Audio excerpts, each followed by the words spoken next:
ভাই এই 5টা কাজ যদি আপনি ঠিকঠাক মতো করতে পারেন 100% ইনশাআল্লাহ আপনি সফলতা পাবেন।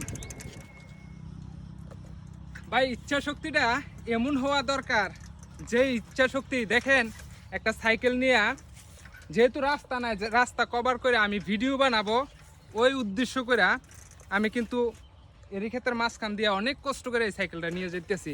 তার মানেটাই হচ্ছে ইচ্ছা শক্তি। কলিজার ভাই বন্ধু আমার, এই 5টা গুণ যার মধ্যে আছে আজকে বিশ্বের যে কোনো কাজে যে কোনো জায়গায় সেই ব্যক্তি সফলতা পেয়েছে। আর এই 5টা গুণ নিয়ে যার জীবনকে পরিচালনা করছে ধারাবাহিকভাবে একমাত্র সেই ব্যক্তি সফলতার দিকে এগোচ্ছে। আর এই 5টা গুণের কোনোটাই যার মধ্যে নাই একমাত্র সেই ব্যক্তি তার ভাগ্যের ওপরে দোষ দিচ্ছে। তো অবশ্যই আজকের ভিডিওতে 5টা গুণ আপনাদের সামনে তুলে ধরবো। অবশ্যই ভিডিওটা পুরোটা দেখবেন আর দেখে আপনার জীবনের সাথে মিলাবেন। ভাই ওই যে রাস্তাটা দেখতেছেন এটা হচ্ছে ময়মনসিংহ টু কিশোরগঞ্জের রাস্তা। আমার খুব ইচ্ছা আমি ওই রাস্তাটাতে যাব। নাম্বার 1 মনের ইচ্ছা, আমি ওই রাস্তাটাতে যাব। ভাই ইচ্ছা করে বয়ে থাকলে কি হইব? এই দেখেন চতুর সাইড দিয়া ধানি জমি, ওই রাস্তাতে যাওয়ার জন্য সামনে হয়েছে কাদা পানি।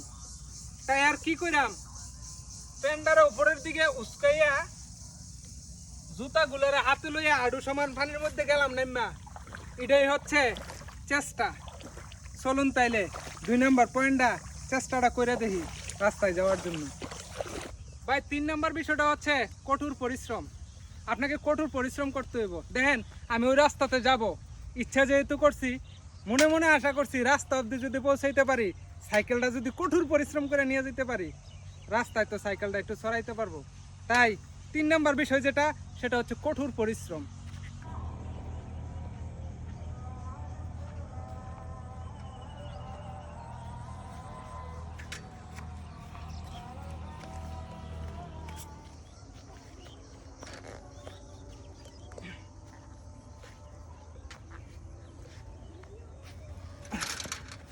ভাই 4 নম্বর বিষয় যেটা সেটা হচ্ছে ধৈর্য। এই দেখেন কই থেকে ইচ্ছা, চেষ্টা, কঠোর পরিশ্রম আর ধৈর্য ধরে আমি রাস্তা পর্যন্ত আমার সাইকেলটুকু নিয়ে আসছি। ভাই 5 নাম্বার,